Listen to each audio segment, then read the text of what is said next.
இந்த இவ்வளவு பெரிய கூட்டத்தை பார்க்கும்போது மனசுக்கு அவ்வளவு சந்தோஷமா இருந்துச்சு. அப்ப என் மனசுல வந்த நினைவு என்னன்னா 1973 புரட்சி தலைவர் எம்ஜிஆர் அவர்கள் உலக சுற்றுலாவில் படத்தை ரிலீஸ் பண்றாரு.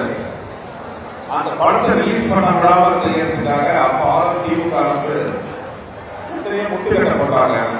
அதுல முக்கியமான ஒரு விஷயம் தேக்கதிகளெல்லாம் பயன்படுத்துறதுக்காக உலகம் சுற்றுலாவிலும் தெரியும் தேட்டர் எல்லாத்தையும் ஸ்கிரீனை எரிப்போம் கிழிப்போம் அப்படின்னு பயன்படுத்தாங்க. பல போராட்டத்துக்கு பிறகு உலகம் சுற்றுலாவிலும் ரிலீஸ் ஆச்சு. முதல் ஷோ ஸ்கிரீனுக்கு முன்னாடி அதிமுகவின் படை வீரர்கள் வேல் கம்போட நின்னாங்க. திரைய பார்த்துல மக்களை பார்த்து வேல் கம்போட திரைக்கு காவலா நின்னாங்க. ஸ்கிரீன் விளைவிச்சு திரையில உலக சுற்றுலாவின் படம் ஆரம்பிச்சது. புரட்சி தலைவர் படத்தை ஆரம்பிச்சது நமது வெற்றியை நாளை சரித்திரம் சொல்லும் இப்படை நோக்கி எப்படை வெல்லும் ஆரம்பித்தாரு. படம் பார்த்த மக்கள் எல்லாமே கரகோஷம். காவல்துறையின அதிமுகவின் செயல் வீரர்கள் படை வீரர்கள் முகத்துல வெற்றி புன்னகை, சாதிச்சுங்கிற வெற்றி புன்னகை. அந்த புன்னகை தான் புரட்சி தலைவரோட முதல் வெற்றி புள்ளிய அதிமுக காமிச்சது. அதிமுக இயக்கம் இன்று மாபெரும் வெற்றியை கொண்டு கீழ்நிலை போட்டிருந்தது. அதுக்கு ஆரம்ப புள்ளி அங்கதான் ஆரம்பிச்சது. இன்னைக்கு வரும்போது முகத்தெல்லாம் பார்க்கும்போது அந்த செயல்கள் மாதிரியே தோணுச்சு. அவங்க வேல் கம்பியை அப்புறம் செஞ்சுட்டாங்க. நீங்க உங்க முகத்துல அன்பும் மனசுல உறுதியுமா நிக்கிறத பார்க்கும்போது வெற்றி உறுதிங்கிற நம்பிக்கை எனக்கு தெரியுது. இப்போ அந்த பாட்டை நம்ம பாடுறதா இருந்தா நமது வெற்றியை 4ஆம் தேதி சரித்திரம் சொல்லும்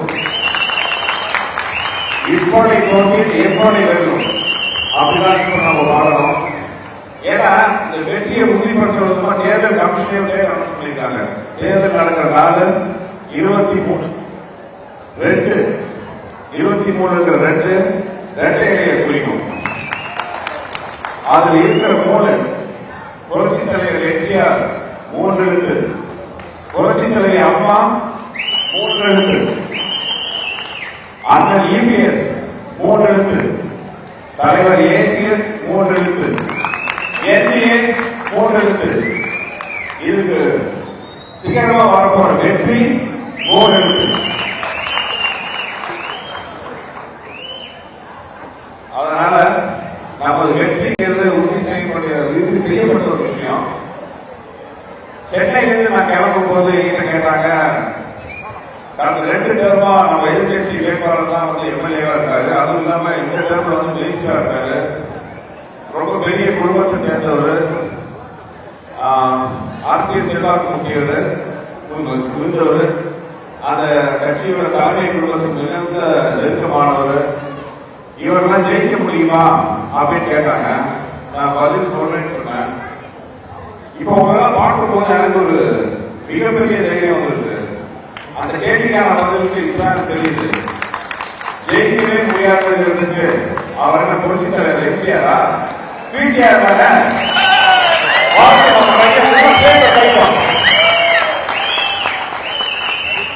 ஏன்னா திமுக ஒரு பெரிய அசைக்கிற விஷயமே இல்லை. அவங்க பலமே தங்களை பலமா இருக்கிற மாதிரி காட்டிட்டே இருக்காங்க.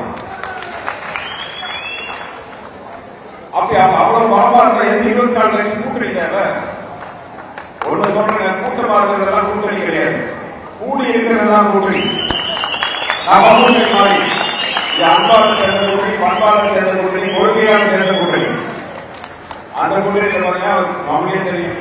ஒரே கூச்சல், குழப்பம், பிரச்சனை, வேட்பாளர் மாத்திரத்தில் அத்தனை. என் பாஷையில் சொல்ல போனா பில்டிங் ஸ்ட்ராங், பேஸ்மெண்ட் வீடு. என் பாஷை எனக்கு வாழ்க்கையிலே சிரிப்பா இருக்கு.